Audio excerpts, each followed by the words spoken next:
Certificate of Employment. Meaning, bisag isuwat lang sa iyahang sa tag-iya sa karinderya nga iyahang gipuy trabahuan o construction aron iyang madala. Munay usa. Ikaduha, ang ORCR sa iyahang motor. Xerox lang gihapon. Kung dili pa iyahang motor kay iyahang inutang sa iyabang silingan o gipasyong ba sa iyaha, katulang ilahang deed of sale mo iyang gamiton o ang ilahang agreement kung giunsa niya pagamit ang motor. Ikatulo, iyahang driver's license.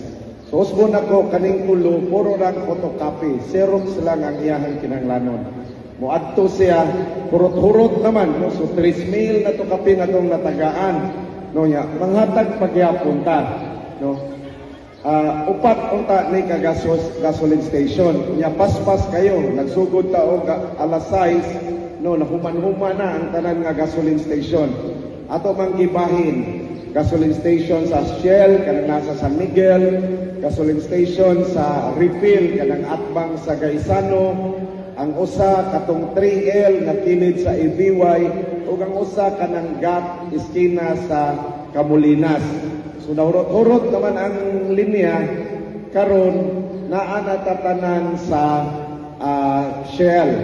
No, so inighuman ninyo karon or kung mateksan ninyo inyong parinting nga natuog pa karon kay di pahuway og trabaho, pwede pagid sila nga moadto nga moapas kutob man sa alas 12. Kung dili ninyo mateksan iniguli ninyo karon, ingna sila nga paapason sila dito kay sayang kayo.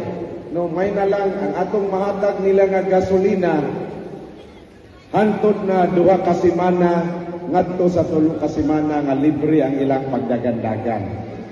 So mo lang na siya para at least makalusbon ako Xerox copy ra tanan sa ilahang gitrabahuan sa ORCR ug sa ilahang lisensya.